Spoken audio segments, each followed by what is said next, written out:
झारखंड में भी चुनाव प्रचार जोरों पर है। झारखंड के चुनाव प्रचार में अब प्रधानमंत्री नरेंद्र मोदी भी उतर चुके हैं। एक ही दिन में मोदी की 2 रैलियां हुई। झारखंड में चुनावी माहौल गर्मा गया। बीजेपी को नरेंद्र मोदी के नाम, काम और चेहरे पर भरोसा है और इसी भरोसे पर बीजेपी झारखंड में सत्ता हासिल करने का दावा भी कर रही है। मोदी के निशाने पर हैं शिबू सोरेन और उनके बेटे झारखंड के मुख्यमंत्री हेमंत सोरेन। मोदी ने अपनी रैली में बाप बेटी की सरकार से झारखंड को मुक्ति दिलाने का ऐलान किया, लेकिन जेएमएम का दावा है कि यहां मोदी दूसरे राज्यों की तरह अपना असर नहीं दिखा पाएंगे। जेएमएम के साथ साझा सरकार में पार्टनर होकर भी कांग्रेस अलग चुनाव लड़ रही है और बड़े बड़े दावे कर रही है। दावे और वादे अपनी जगह हैं, लेकिन असल सवाल तो यह है कि झारखंड में किसकी बनेगी सरकार। इंडिया टीवी सी वोटर ने अपने ओपिनियन पोल में जनता का मूड भांपने की कोशिश की है। अगले 1 घंटे में हम आपको बताएंगे झारखंड में किसको कितनी सीटें मिल सकती है और किसकी सरकार कैसे बन सकती है।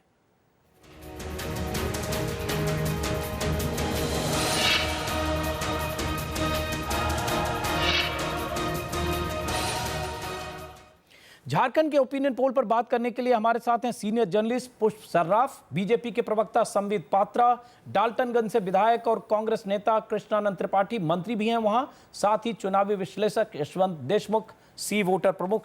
यशवंत, बताएंगे सबसे पहले झारखंड की कैसी बन रही है तस्वीर, झारखंड में वोट शेयर क्या है, झारखंड में किस पार्टी को कितनी सीटें मिल सकती है और नरेंद्र मोदी के दम पर, नरेंद्र मोदी के नाम पर, नरेंद्र मोदी के चेहरे पर बीजेपी अगर बहुत उम्मीद के साथ झारखंड के चुनाव मैदान में है तो क्या कुछ हो सकता है। यशवंत देशमुख, देखते हैं सबसे पहले हम वोट शेयर और वोट और सीटों का तालमेल और साथ में झारखंड का अजूबा यानी कि नेताओं की पॉपुलैरिटी, और इन तीनों का जो कॉम्बिनेशन है वो बहुत ही डेडली है एनालिसिस के हिसाब से। सबसे पहले हम बीजेपी पे निगाह डालते हैं। 20% वोट 2009 में मिले थे, 12% का स्विंग बीजेपी को मिल रहा है और 32% वोट बीजेपी के बढ़ के पहुंच रहे हैं। ये वोट लगभग उतने हैं जितने बीजेपी ने अपने लोकसभा चुनाव में जीते थे, उससे थोड़े से कम है। लोकसभा में 40 के आसपास वोट मिले थे और 32 मिल रहे हैं। और झारखंड का ये इतिहास है, जब जब लोकसभा चुनाव के बाद में विधानसभा चुनाव में होते हैं उसमें बीजेपी लोकसभा में 7-8% का जंप और करती है, विधानसभा में वोट्स के कम होते हैं। लेकिन यहां 32% वोट के साथ में बीजेपी इस समय सबसे बड़ी पार्टी वोटों के लिहाज से बनके उभर रही है। कांग्रेस के खाते में 16% वोट थे, 3% वोटों का नुकसान हो रहा है कांग्रेस को और उसके वोट घट के हो रहे हैं 13%। यानी कांग्रेस के लिए सारी सीटों पर लड़ने के बाद में भी और आरजेडी और जेडीयू के साथ गठबंधन करने के बाद में भी कुल जमा 13% वोट आ रहे हैं। इसके बाद में हम निगाह डालते हैं झारखंड के एक्स फैक्टर यानी झारखंड मुक्ति मोर्चा की।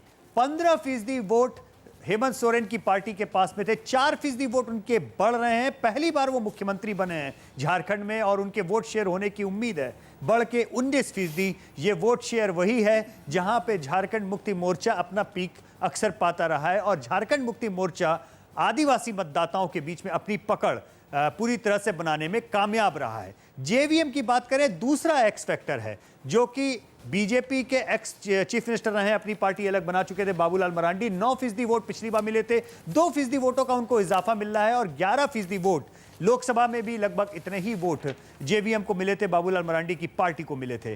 अन्य के खाते में कितने आ रहे हैं? अन्य बहुत महत्वपूर्ण रहे हैं झारखंड में। आपको याद करें, इकलौता राज्य जहां पे एक इंडिपेंडेंट मुख्यमंत्री मधु कौड़ा बन गए थे और अन्य के भरोसे 40% वोट अन्य के खाते में पिछले चुनाव में थे।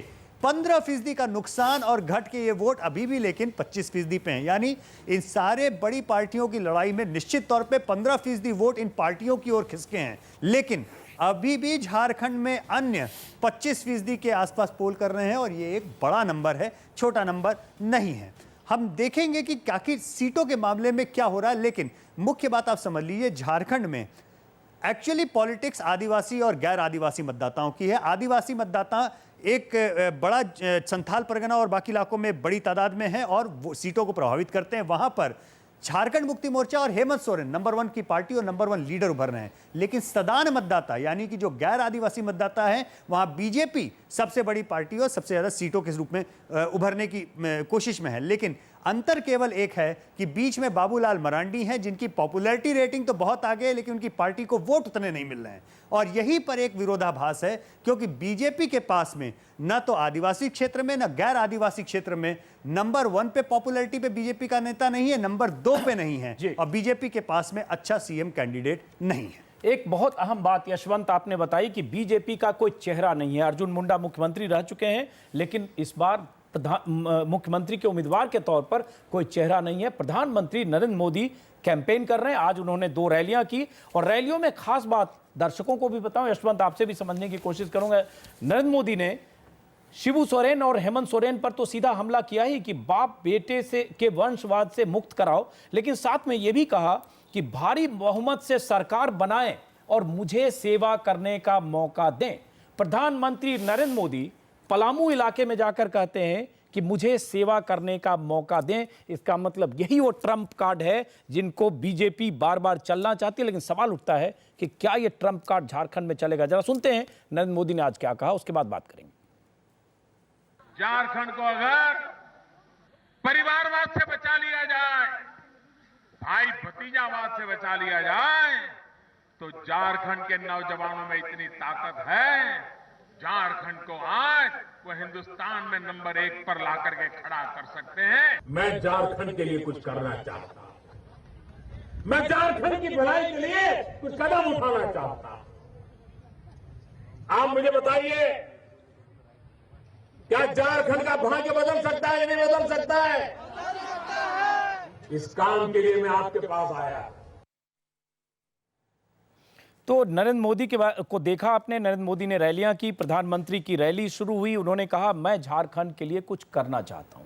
समझने की कोशिश करेंगे इसका मतलब क्या है और आगे हम सीट के बारे में भी बताएंगे, क्योंकि आपकी दिलचस्पी होगी सीट किस पार्टी को कितनी मिल रही है। हमारे साथ मेहमान हैं संबित पात्रा, बीजेपी के प्रवक्ता, कृष्णानंद त्रिपाठी हैं, मंत्री हैं साझा सरकार में, डाल्टनगंज से हमारे साथ हैं, और कुछ देर में हेमंत सोरेन भी हमारे साथ होंगे जो मुख्यमंत्री हैं झारखंड के, पुष्प सर्राफ हैं। संबित पात्रा, प्रधानमंत्री अगर जाकर झारखंड में कहते हैं कि मैं झारखंड के लिए कुछ करना चाहता हूं, भारी बहुमत से सरकार जिताएं और बनाएं, और साथ में अगर यह कहते हैं बाप बेटे के भ्रष्टाचार से, वंशवाद से झारखंड को मुक्त कराएं, तो बाप बेटों के साथ, इसी पार्टी के साथ बीजेपी का रिश्ता रहा है, एक खास किस्म का गठबंधन रहा है, तू मैं भी हुआ, तो ये भ्रष्टाचार और बाप बेटों की ये पार्टी आज आपको अछूत दिख रही है जब आपको चुनाव में लगता है कि कुछ और गेम, कुछ और पैतरेबाजी से फायदा हो सकता है?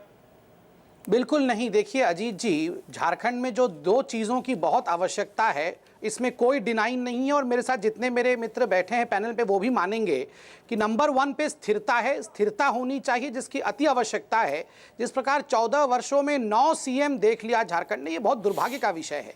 और दूसरा, हाँ, हमने भी वहाँ पे कई बार अलायंस करके सरकार चलाया है, मगर सरकार चलाने के बाद अस्थिरता क्या होती है, कौन व्यक्ति कैसा है, ये तभी समझ में आता है। और इसी के लिए स्ट्रैटेजी के अंतर्गत हमने ये बिल्कुल कहा है कि आगे स्थिर सरकार हो, भारतीय जनता पार्टी आए, डेवलपमेंट हो। अगर प्रधानमंत्री ने कहा है कि मैं कुछ करना चाहता हूं, तो स्वाभाविक है संघीय ढांचे के अंतर्गत जब केंद्र में वो सरकार होगी और राज्य में वही सरकार होगी, तो स्वाभाविक है जो रफ्तार होगा डेवलपमेंट का वो दुगुना होगा। चलिए, दुगुना होगा। संबित पात्रा, दिलचस्पी लोगों की सीट जानने में, हम सीट के बारे में आएंगे। यशवंत आपके पास उससे पहले जरा कृष्णानंद त्रिपाठी मंत्री हैं, और आपको बता दें कि झारखंड में कांग्रेस और जेएमएम साझा सरकार में है, लेकिन दोनों पार्टियां अलग अलग चुनाव लड़ रही हैं और अलग अलग एक दूसरे पर इल्जाम भी लगा रहे हैं। कृष्णानंद त्रिपाठी जी, जिस ढंग से नरेंद्र मोदी ने कहा कि झारखंड का विकास करने के लिए स्थायी सरकार चाहिए, स्थायी सरकार सिर्फ बीजेपी दे सकती है, और जो हमारा ओपिनियन पोल कहता है उसके मुताबिक कांग्रेस को बहुत नुकसान होता भी दिख रहा है। कृष्णानंद त्रिपाठी, इसका मतलब माना जाए कि यह सूबा भी कांग्रेस के हाथ से तो निकल रहा है? नहीं, ऐसी बात नहीं है। पता नहीं आप ओपिनियन पोल किन शहरों में आपने किया, क्या आपने उन रामगढ़ और मनातू, सरजू जैसे इलाकों में जाके किया कि नहीं किया, वो तो आप जानते होंगे। वहां तो लोग जा ही नहीं पाते हैं, फोर्स नहीं जा पाती है। सर, देश भर में जब सर्वे किया था और उसके नतीजे आपने चुनाव में देखे, 44 सीटें आई। आप लोग अपना सर्वे, असल में मुश्किल क्या है कांग्रेस की, कांग्रेस जनता के बीच उनको अंदाजा ही नहीं है कि जनता क्या कर रही है। हर चुनाव में नतीजे आप देख रहे हैं कृष्णानंद जी, इसी तरह के सर्वे अभी 2 राज्यों में थे, हाशिए पर कैसे गए वो आपने देखा कृष्णानंद जी। अंदाजा है जी। चलिए, वो आपका सर्वे है जी, वो तो वक्त आएगा तो सब सर्वे सामने आ जाएगा। लेकिन मैं आपको 2 चीजें कह रहा हूं। एक तो जो नरेंद्र मोदी जी ने कहा कि मुझे करने की इच्छा है, जिस दिन नरेंद्र मोदी जी ने शपथ लिया था प्रधानमंत्री का, उसी के आसपास से मैं भी मंत्री हूं, कार्यकाल मेरा भी शुरू हुआ है। उन्होंने झारखंड के लिए क्या कर दिया, मुझे थोड़ा एक बता दें कि मैंने झारखंड के लिए एक यह काम कर दिया। यदि करने की इच्छा थी तो 5-6 महीना बहुत होता है करने। चलिए कृष्णानंद जी, लेकिन झारखंड कृष्णानंद जी वापस जरा हम सीट पर आते हैं। कृष्णानंद जी फिर मैं आपके पास आऊंगा, जरा यशवंत देशमुख के पास चलता हूं। जरा सीट सबकी दिलचस्पी है, मेरी भी है, ये जानने में कि किसको कितनी सीटें मिल रही हैं। यशवंत, बिल्कुल, हम निगाह डालते हैं कि झारखंड में जो वोट शेयर और स्विंग हमने देखे, उनका सीटों पे क्या अंदाजा लग रहा है और सीटें किसको कितनी मिल सकती हैं। अगर हमारा ओपिनियन पोल जैसा आ रहा है वैसे ही आंकड़े रिजल्ट वाले दिन आते हैं। कांग्रेस को और गठबंधन को हम बोल दें, कांग्रेस का आरजेडी और जेडीयू के साथ में गठबंधन है, कांग्रेस और उसके गठबंधन को 9 से 15, बीजेपी और उसके गठबंधन को आजसू से गठबंधन है 30 से 36 सीटें मिल सकती हैं। जेवीएम को 4 से 10 मिल सकती हैं और झारखंड मुक्ति मोर्चा जो कि सत्ताधारी पार्टी है, उसको इस समय सीटें अपनी जो पुरानी है उससे बरकरार भी कर सकती है, हो सकता है सीटें एक आध बढ़ भी जाए। 15 से 21 तक जेएमएम पहुंच सकती है और अन्य के खाते में 8 से 14, यानी बीजेपी सिंगल लार्जेस्ट पार्टी बन के उभर रही है झारखंड में। लेकिन जो झारखंड मुक्ति मोर्चा का अपना संथाल परगना का और आदिवासियों का बेस है, वो हेमंत सोरेन ने इंटैक्ट किया हुआ है और झारखंड विकास मोर्चा जो बाबूलाल मरांडी की पार्टी है, वो पार्टी अभी भी अपना 12%, हालांकि ये बता दें, आप अभी देखेंगे जो लीडरशिप के आंकड़े हैं उसमें आप पाएंगे कि बाबूलाल मरांडी की पार्टी को वोट जितने मिल रहे हैं उसकी डबल उनकी पॉपुलैरिटी रेटिंग है। दूसरी तरफ हेमंत सोरेन की पार्टी को जितने वोट मिल रहे हैं उससे ज्यादा उनकी पॉपुलैरिटी रेटिंग है। लेकिन जहां तक बीजेपी के नेताओं का सवाल है, बीजेपी के नेता सिंगल डिजिट में है पॉपुलैरिटी रेटिंग के और उनके वोट है 32%। यहीं पर एक वो गैप है जो हमें समझना पड़ेगा कि बीजेपी अपने स्थानीय नेताओं की बात करें तो वो 8-9% पे मामला जाके अटकता है। 8-9% से 32% का वोट का जो बीजेपी का सफर है वो केवल और केवल नरेंद्र मोदी की पॉपुलैरिटी के ऊपर है। यानी बीजेपी के पास में केवल नरेंद्र मोदी के नैया खेवने के अलावा और कुछ नहीं है, बाकी पार्टियों के पास में। बीच में मैं रोक रहा हूं, आपका एनालिसिस है, बीच में रोक रहा हूं। 2005 में बीजेपी को 30 सीटें झारखंड में मिली थी, 30% वोट और 30 सीटें जी। तब नरेंद्र मोदी नहीं थे बीजेपी के पास जी। आज बीजेपी को अगर 30 से 36 आप दे रहे हैं मोदी के होने पर, मोदी के नाम पर, मोदी के चेहरे पर, तो कहां बहुत ज्यादा कोई ऐसा नहीं। आप ये भूल रहे हैं कि अगर नरेंद्र मोदी नहीं होते झारखंड में तो बीजेपी की क्या दुर्गति होती, वो बीजेपी के नेता भी कल्पना नहीं कर सकते। हम ये भूल रहे हैं कि महाराष्ट्र और हरियाणा में जो 15-15 साल की इनकम्बेंसी का लाभ बीजेपी को मिला, वो झारखंड में नहीं मिल सकता, क्योंकि झारखंड के बनने के बाद से 2/3 से ज्यादा समय तक बीजेपी के मुख्यमंत्री और बीजेपी की सरकारें रही हैं। तो बीजेपी के नेता जब ये बोले कि भाजपा की झारखंड की दुर्गति का जिम्मेदार कौन है, उसका ठीकरा दूसरों के ऊपर कम और खुद उनके नेता उनके मुख्यमंत्रियों के ऊपर ज्यादा फूंकता है। इसलिए झारखंड बिल्कुल अलग केस स्टडी है। झारखंड में बीजेपी को जितने वोट और जितनी सीटें मिल रही हैं वो केवल और केवल नरेंद्र मोदी की पॉपुलैरिटी के साथ मिल रही है, उनके स्थानीय नेताओं का इस टैली में कोई योगदान नहीं। चलिए, बहुत अहम बातें आपने कही यशवंत ने। ब्रेक का वक्त है, ब्रेक के बाद वापस लौटेंगे। फिर सवाल वही उठता है कि बीजेपी सबसे बड़ी पार्टी के तौर पर तो उभर रही है, 30 से 36 सीटें झारखंड में मिल सकती है, जेएमएम को 15 से 21 सीटें, लेकिन सवाल उठता है फिर यहां हांग असेंबली, तो उसके बाद सरकार कैसे बनेगी। ब्रेक के बाद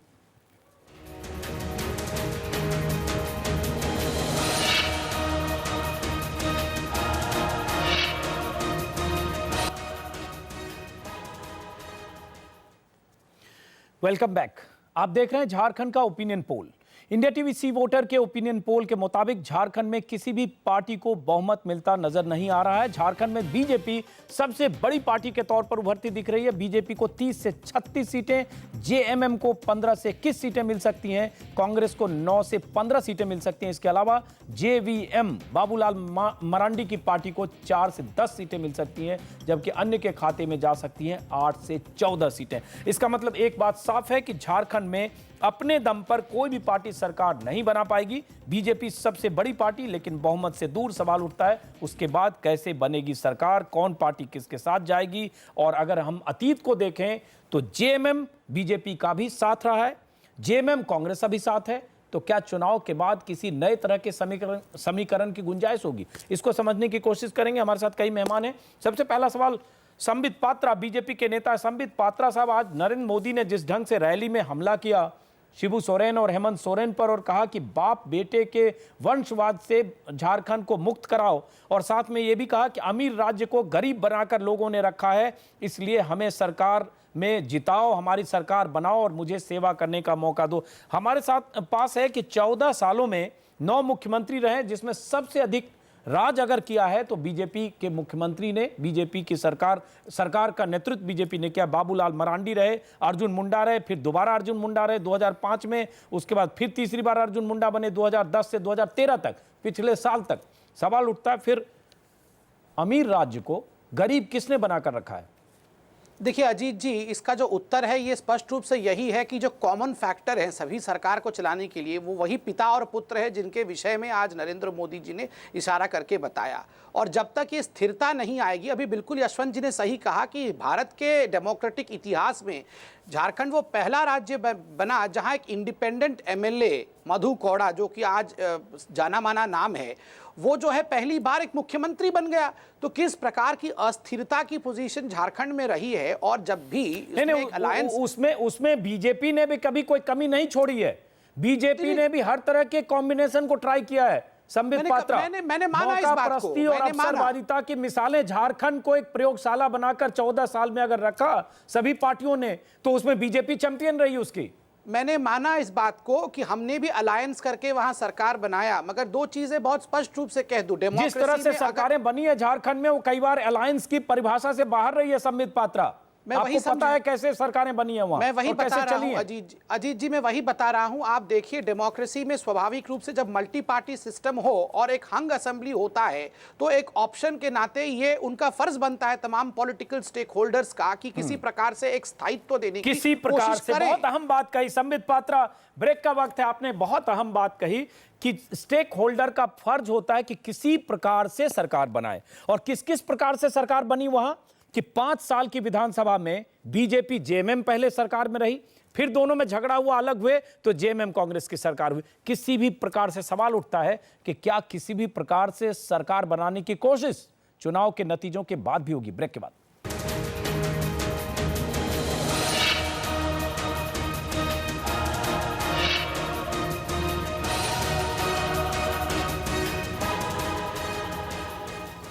वेलकम बैक। आप देख रहे हैं झारखंड का ओपिनियन पोल।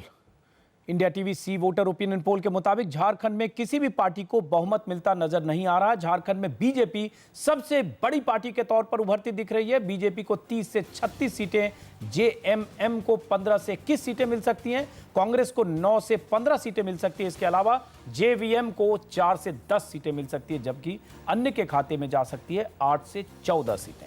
इसका मतलब साफ है कि हंग असेंबली और चुनाव के बाद एक बार फिर जोड़ तोड़ की पूरी गुंजाइश होगी। और झारखंड का जो अब तक का इतिहास रहा है, 14 सालों में 9 मुख्यमंत्री, और जब भी सरकार बनी है, जब भी कोई मुख्यमंत्री बना है, जोड़ तोड़ के साथ गठबंधन, नए तरह के गठबंधन, चुनाव के बाद, चुनाव के पहले कुछ और, चुनाव के बाद कुछ और, ये सब कुछ और हो सकता है और नई तस्वीर बनने को देखने को मिल सकती है। पुष्प सर्राफ, इससे पहले कि मैं संबित पात्रा से बात करूं, क्या देख रहे हैं झारखंड में जिस तरह से बीजेपी तमाम तरह की कोशिशों के बाद, या नरेंद्र मोदी ने रैलियां शुरू कर दी है, बहुत रैली हो भी, लेकिन बहुमत के आसार नहीं है। तो एक बार फिर जो झारखंड की नियति है कि वहां जोड़ तोड़ के सरकारें बनती है और अस्थायी सरकार, और 5 साल में 2 तरह की सरकार, फिर ऐसे रास्ते पर हो सकता है झारखंड बढ़े? नहीं, मेरा ख्याल है कि झारखंड में विकास बहुत बड़ा मुद्दा है, और जो नरेंद्र मोदी की इस वक्त इमेज बन रही है विकास पुरुष की, और जो जिस तरह का आज भी उन्होंने वहाँ पे स्पीच की है, उसका भाजपा को बहुत फ़ायदा होगा।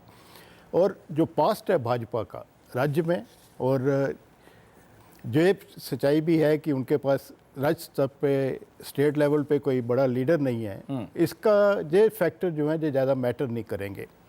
तो मैं समझता हूँ कि हरियाणा टाइप सिचुएशन की तरह उसको भाजपा को फ़ायदा होगा। और उसमें वो सबसे बड़ा लाभ ये है कि हेमेंद्र सोरेन के अलावा कोई ऐसा नेता नहीं है, सभी पार्टियां बड़ी डिवाइडेड हैं। वो सब सही है पुष्प जी, लेकिन सरकार बनाने के लिए 42 विधायक तो चाहिए। मुझे लग रहा है कि बीजेपी को सिंपल मेजॉरिटी मिलेगी वहाँ पे। चलिए, पुष्प सर्राफ को लग रहा है कि बीजेपी को सिंपल मेजॉरिटी मिलेगी। हमारे साथ है संबित पात्रा, जो ओपिनियन पोल कहता है उसके मुताबिक एक बार फिर हंग असेंबली, बीजेपी 30 से 36। फिर वही हाइपोथेटिकल सवाल पूछता हूं, क्योंकि ये सवाल चुनाव के बाद मौजूद हो जाते हैं कि चुनाव के बाद बीजेपी जो बचते हैं दल, छोटे दल, अन्य दल, और जिसमें बाबूलाल मरांडी भी हैं, किस तरह के कॉम्बिनेशन को बीजेपी ट्राई कर सकती है? देखिए अजीत जी, आपने ओपिनियन पोल दिखाया, मैं बहुत रेस्पेक्ट करता हूं इस ओपिनियन पोल का, मगर हमारा आकलन कुछ और है। आप देखिए, लोकसभा के चुनाव को अगर एक्सट्रापोलेट किया जाए तो 40.1% वोट शेयर हमें मिले थे, और उसमें जब हमने असेंबली वाइज पूरे रिजल्ट को निकाला था तो लगभग 56 सीट पे हम नंबर 1 की पार्टी थे, अर्थात जीत रहे थे। 23 सीटों पे 23 सीट पे हम नंबर 2 की पार्टी थे, और केवल 2 सीट पे हम नंबर 3 की पार्टी थे। उसमें अगर थोड़ा भी, अगर 5% भी ऊपर नीचे किया जाए तो भी हम बहुमत को आराम से छू लेंगे। और मैं बिल्कुल दावे के साथ कह सकता हूं कि मिशन जो 55 प्लस हमारा है झारखंड में, वो हम जरूर टच करेंगे। और वहां अच्छा चलिए, बड़ा छोटा सा जवाब दीजिए, छोटा सा जवाब दीजिए संबित पात्रा, कि अगर टच नहीं किया तो उसके बाद। देखिए अजीत जी, राजनीति में कोई अगर मगर नहीं होता है, एक डगर होता है, और वो डेवलपमेंट के डगर पे हम जरूर चल के दिखाएंगे इस बार। राजनीति में अगर मगर ही बहुत होता है। राजनीति में अगर मगर तो ऐसा होता है कि 5 साल में एक ही विधानसभा में 2 अलग अलग दुश्मन साथ आते हैं, दोस्ती करते हैं, सरकार में होते हैं, विपक्ष में होते हैं, या सरकार में रहकर फिर अलग अलग चुनाव लड़ते हैं, वो सब हम देखते हैं। चलिए, कुछ देर पहले हमने बात की हेमंत सोरेन झारखंड के मुख्यमंत्री से, जरा सुनते हैं, आपको बताएंगे उन्होंने क्या कहा।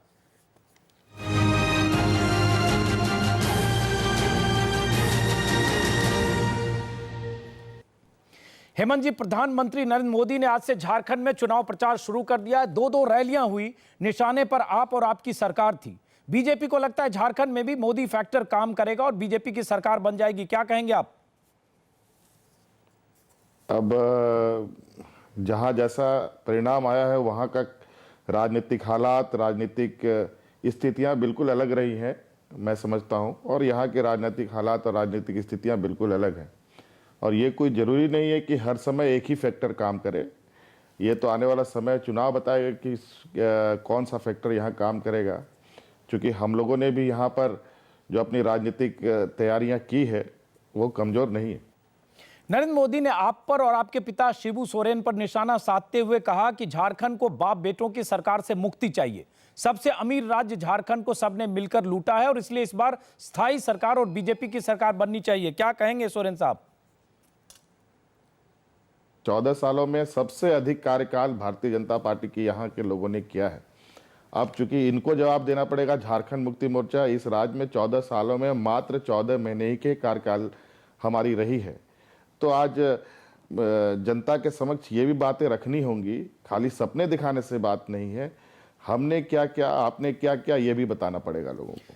चलिए सोरेन साहब, किसने क्या किया जनता देख रही है और जनता ही तय करेगी। वैसे आपको बता दें, इंडिया टीवी के ओपिनियन पोल के मुताबिक आप काफी पीछे दिख रहे हैं। बीजेपी को 30 से 36 सीटों के मुकाबले आपको 15 से 21 सीटें मिलती दिख रही है। तो आपकी सरकार बनने की कोई गुंजाइश नजर नहीं आ रही है हेमंत सोरेन साहब? ओपिनियन पोल पर मेरा बहुत अच्छा सोच नहीं है, इस वजह से इस विषय पर मैं बहुत ज़्यादा टिप्पणी नहीं करना चाहूँगा। हम अपने बल पे चुनाव लड़ रहे हैं। पूरे 81 विधानसभा में एकमात्र इस प्रदेश में पार्टी है जो अकेले अपने दम पर चुनाव लड़ रही है, और पूर्ण बहुमत की सरकार की हम भी डिमांड पर हैं। आप पूर्ण बहुमत की बात कर रहे हैं, लेकिन आप लोगों ने जिस ढंग से हर बार सत्ता के लिए जोड़ तोड़ किए, कभी कांग्रेस के साथ, कभी बीजेपी के साथ, आपके पिताजी भी 3 बार इसी तरह से सीएम बने, तो जनता के बीच आपकी जो छवि है उसमें जनता आपकी बातों पर कैसे यकीन करें? नहीं, बीजेपी के साथ हम नहीं रहे, बीजेपी हमारे साथ रही है। ऐसा नहीं है कि वो हम उनके साथ रहे, समर्थन उन लोगों ने हमें दिया था। और आज हम लोग थ्रू आउट यूपीए अलायंस में रहे हैं, यूपीए के साथ रहे हैं, यूपीए के साथ सरकार में आज भी हमारा चल रहा है। और इस पे लेकिन आप हों या आपके पिताजी हों, आप लोग सत्ता के लिए जोड़ तोड़ की राजनीति तो करते ही रहे हैं, किसी भी तरह सत्ता में आ जाए इसके लिए सब कुछ किया आपने। यहां तो जोड़ तोड़ की सरकार 14 वर्षों में सभी ने चलाया, लेकिन किसी ने इस टर्म को पूरा नहीं किया। कम से कम मेरे नेतृत्व में मैंने इस टर्म को पूरा किया है, बिना किसी तरीके के इस गठबंधन को नुकसान पहुंचाए। हालांकि कई एक बार मुझे नुकसान पहुंचाने का प्रयास हुआ, तो आपने देखा 14 सालों में हमारे यहाँ तो पदाधिकारी से ज्यादा मंत्री सस्पेंड हो गए हैं। और निश्चित रूप से इस पक्ष में जरूर हूं कि ये कोई जरूरी नहीं है कि केंद्र में जो सरकार रहे वो सरकार राज्य में भी हो। ये जरूर इसके पक्ष में हम हैं कि केंद्र में मजबूत शासक होना चाहिए, राज्य में मजबूत शासक होना चाहिए। गुजरात का तो जिस तरह की तस्वीर ओपिनियन पोल में आ रही है उसके हिसाब से अगर आपकी सीट कम आती है तो चुनाव के बाद बीजेपी के साथ कोई रिश्ता बन सकता है? पहले बीजेपी के साथ भी रहे। देखिए, अभी हम बीजेपी के साथ नहीं, हम अभी यूपीए अलायंस के साथ सरकार पर हैं और मैं समझता हूं कि अभी जो हमारा प्लेटफॉर्म है उस पे हम कायम हैं। भारतीय जनता पार्टी के साथ भी हमने सरकार चलाया है और अनुभव बहुत अच्छा नहीं रहा है। कांग्रेस, सोरेन साहब, फ्री टीवी चावल देने का वादा कर रही है, बीजेपी भी लोक लुभावन वायदे कर रही है, इन सब के बीच आपकी पार्टी भी है। जनता कैसे यकीन करे और किस पर यकीन करे सोरेन साहब? सब तो सपने बेच रहे हैं। नहीं, सबसे मजेदार बात है कि सभी लोग सपने दिखाकर वोट लेने का काम कर रहे हैं, लेकिन झारखंड मुक्ति मोर्चा सपने दिखाकर के वोट लेने का काम नहीं कर रही है। सपने हम भी अच्छे लुभावने सपने दिखा सकते हैं, लेकिन हम आज ये 14 महीने के झारखंड मुक्ति मोर्चा के नेतृत्व की सरकार पर कर जो हम लोगों ने ऐतिहासिक निर्णयों के साथ काम किया है, हम उसके बदौलत जो राज्य को हम लोगों ने देने का काम किया है उसके बदौलत मैं तो ये समझता हूँ कि जो 10 सालों में 14 वर्षों में जिस तरीके से सरकारें बनी गई और वो अपनी उपलब्धियों को भी बताना चाहिए लोगों के बीच में, निश्चित रूप से यहाँ ये सभी चीज़ें लोगों को स्पष्ट हो जाएगा और इनको लगता है कि वोट के समय में भी उनको सहूलियत होगी कि वोट हम किसको करें। सपने के आधार पर वोट देना मैं नहीं समझता हूं कि कहीं कोई उचित। आप कह रहे हैं कि जिस तरह से सरकारें बनी, ये आपने कहा झारखंड का जिक्र करते समय, लेकिन जोड़ तोड़ के चैंपियन तो आप लोग ही रहे। दल बदल से लेकर अवसरवादिता के सारे रिकॉर्ड आपने बनाए। देखिए, हम आज इस राज्य के अंदर लोकप्रिय सरकार होना चाहिए। राष्ट्रपति शासन के पक्ष में हम कभी नहीं रहे और चुनाव जब जीत के लोग आते हैं तो सभी की इच्छा होती है कि राज्य में सरकारें रहे, लोकप्रिय सरकार बने और हमने इसको लेकर हमेशा ये प्रयास किया कि राज्य में ये लोकतंत्र प्रक्रिया बहाल रहे, लोकप्रिय सरकार बनी रहे। लेकिन हेमंत सोरेन जी, लोकप्रिय सरकार का मतलब मौका परस्ती की सरकार नहीं होती। एक वक्त आपके पिताजी झारखंड में बीजेपी के सहयोग से सीएम थे, दिल्ली में यूपीए के साथ मोलभाव कर रहे थे, तब आपकी सरकार गिरी, राष्ट्रपति शासन लगा, फिर दोबारा जोड़ तोड़ करके आप यूपीए के सहयोग से सीएम बने। तो ये सब सत्ता की रेस है। आप सीधा कहिए कि सत्ता के लिए आप सब लोग मैदान में हैं, सत्ता की रेस में है। हाँ, तो ये सत्ता की रेस है विशुद्ध रूप से। अगर आप देखें, आदरणीय गुरुजी ने जिस तरीके से सत्ता चलाया है, जिसमें भारतीय जनता पार्टी ने समर्थन दिया था और उस समय भी हम यूपीए के फोल्डर में थे, लेकिन उन्होंने एक बहाना बना करके उनकी कुर्सी को गिराने का काम किया, क्योंकि इनको विशुद्ध रूप से सत्ता का ललचा रहा है, सत्ता में वो हमेशा काबिज रहना चाहते हैं। तो आप तो ऐसी संतों जैसी बातें कर रहे हैं जैसे आप सत्ता में काबिज ही नहीं रहना चाहते। इस बार भी क्या हुआ? जब तक सीएम बने रहने का मौका मिला कांग्रेस के साथ और चुनाव आया तो कांग्रेस के खिलाफ, सरकार में साथ, चुनाव में अलग। चुनाव के बाद भी आप क्या करेंगे, किसके साथ जाएंगे, कौन जानता है सोरेन साहब? नहीं, जब जो हमारे नेतृत्व जो करेंगे, जिसके साथ अगर हम रहें और उस राज्य के प्रति वो खरा नहीं उतरेंगे तो क्या हम उसको सत्ता पे रहने देंगे क्योंकि हम उसके सहयोगी हैं? ऐसा नहीं हो सकता। इस राज्य की अस्मिता के साथ, यहाँ की जनता की भावनाओं के साथ हम किसी को खिलवाड़ करने का इजाजत नहीं देते। तो शुक्रिया आपका, लेकिन सुनकर अच्छा लगा कि हर नेता चुनाव के समय जनता की बात करता है, जनता की भावनाओं की बात करता है, लेकिन चुनाव के बाद जोड़ तोड़ करता है तो भूल जाता है। पुष्प सर्राफ जी, आपने सुना, जनता के प्रति बहुत चिंतित नजर आ रहे हैं हेमंत सोरेन साहब, और ऐसे ही नेता चिंतित नजर आते हैं और चुनाव के बाद वो चिंता सारी सरकार जितने राजनीतिक नेताओं को सुना है वो सारे जो पीछे तोड़फोड़ हुआ है, एक दूसरे के टांगें खींची हैं इन्होंने, एक दूसरे के खिलाफ बोला है, एक दूसरे से हाथ मिलाए हैं, गले मिले हैं, फिर धक्के भी दिए हैं, वो सारा स्पष्ट हो रहा है। पर इस बार लगता है कि शायद हालात थोड़े बदलें। क्यों बदलें इस बार? इसलिए कि नरेंद्र मोदी एक फैक्टर बन गए हैं, इंपॉर्टेंट फैक्टर बन गए हैं। झारखंड की डेवलपमेंट पे भी एक फोकस काफ़ी हो गया है कि माइनिंग इतना होने के बावजूद, इतना मिनरल रिच स्टेट होने के बावजूद भी कोई इतनी गरीबी है, इतनी गुर्बत में लोग रह रहे हैं, तो इसलिए लगता है कि इस बार कुछ हालात बदलेंगे। चलिए, हेमंत सोरेन खुद एक बहुत ही सोबर लीडर लगते हैं, इनको सुन के अच्छा लगा। चलिए, इनको सुनकर अच्छा लगा। वैसे नेता बोलने समय और करने के समय कथनी और करनी में बहुत फर्क होता है। लेकिन चलिए, हमारी शुभकामना हर उस नेता से है जो चुनाव खासकर मैदान जो में- युवा हैं उनको। युवा हैं। ब्रेक के बाद वापस लौटेंगे, यशवंत देशमुख भी हमारे साथ होंगे और उसके बाद हम यही बताने की कोशिश करेंगे कि चुनाव के बाद जो हंग असेंबली के आसार हैं, उसके बाद कौन पार्टी किसके साथ जा सकती है। यशवंत देशमुख के पास चलेंगे ब्रेक के बाद। इस वक्त की बड़ी खबर आपको बता दें, 26 जनवरी के मौके पर अमेरिकी राष्ट्रपति बराक ओबामा मुख्य अतिथि हो सकते हैं। प्रधानमंत्री नरेंद्र मोदी ने रिपब्लिक डे कार्यक्रम में शामिल होने के लिए अमेरिका के राष्ट्रपति बराक ओबामा को न्योता भेजा है। प्रधानमंत्री नरेंद्र मोदी ने खुद ट्वीट करके यह जानकारी दी। हमारे साथ हैं संदीप सोनवलकर, हमारे संवाददाता। संदीप, बताएंगे क्या है पूरा मामला। संदीप, अगर प्रधानमंत्री ने ट्वीट किया और न्योता भेजा, इसका मतलब मान लें कि डिप्लोमेटिक चैनल पर बातें हो चुकी होगी और बराक ओबामा गेस्ट के तौर पर रिपब्लिक डे पर दिखेंगे।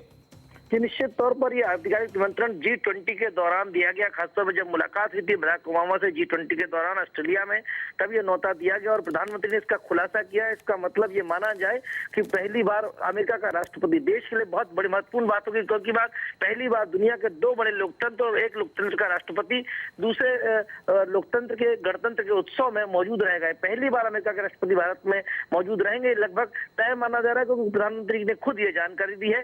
तो एक बहुत बड़ी उपलब्धि भारत के स्तर पर, विदेशी कूटनीतिक तौर पर बहुत बड़ी उपलब्धि मानी जाएगी। संदीप सोनवलकर बता रहे हैं विदेश कूटनीतिक तौर पर बहुत बड़ी उपलब्धि। हमारे साथ कुछ मेहमान भी हैं और हम बात करेंगे, समझने की कोशिश करेंगे इसका क्या मतलब है। एक संक्षिप्त टिप्पणी चाहूंगा यशवंत देशमुख। इस तरह से अगर बराक ओबामा आते हैं तो क्या माना जाए, रिश्तों की एक तरह से प्रगाढ़ता इससे दिखती है? प्रगाढ़ता भी और काफ़ी हद तक नॉर्मलाइजेशन भी। वाशिंगटन डीसी में बहुत सारे अमेरिकी डिप्लोमेट और जो उनकी पूरी पॉलिसी मेकर्स हैं, एक मिनट जरा स्क्रीन पर मैं दिखाऊंगा जो ट्विटर पर जो कुछ लिखा है, जो नरेंद्र मोदी ने ट्वीट किया है, जिसमें उन्होंने लिखा, इस गणतंत्र दिवस पर हम एक दोस्त के आने की उम्मीद करते हैं। अमेरिकी राष्ट्रपति बराक ओबामा को मुख्य अतिथि के तौर पर आने का न्योता भेजा है। यशवंत, संक्षिप्त। जी, मैं ये कहना चाहता था कि इस पर काफ़ी राहत की सांस एक्चुअली अमेरिका में बहुत सारे उन पॉलिसी मेकर्स ने ली होगी, जिनको इस बात का बहुत डर लगा कि जिस तरीके से वीज़ा के मुद्दे पे अमेरिकी प्रशासन ने नरेंद्र मोदी को इतना अपमानित और ह्यूमिलिएट किया था, उनके प्रधानमंत्री बनने के बाद में वहाँ के पॉलिसी मेकर्स में इस बात की बहुत चिंता थी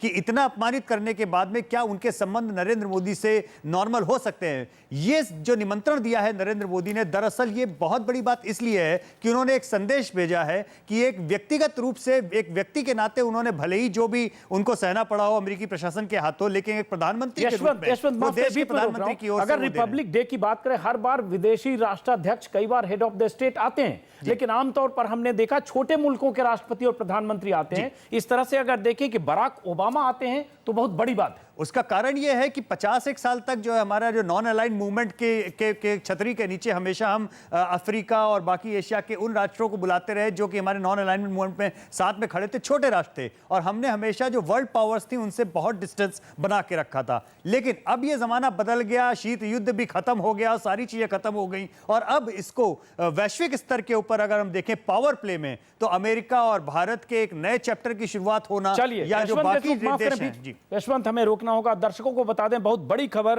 राष्ट्रपति, अमेरिका के राष्ट्रपति बराक ओबामा को प्रधानमंत्री नरेंद्र मोदी ने न्योता भेजा है। रिपब्लिक डे कार्यक्रम के मौके पर अमेरिका के राष्ट्रपति बराक ओबामा भारत में हो सकते हैं। अपने आप में एक नए रिश्तों की शुरुआत माने। इस कार्यक्रम को यहीं खत्म करते हैं।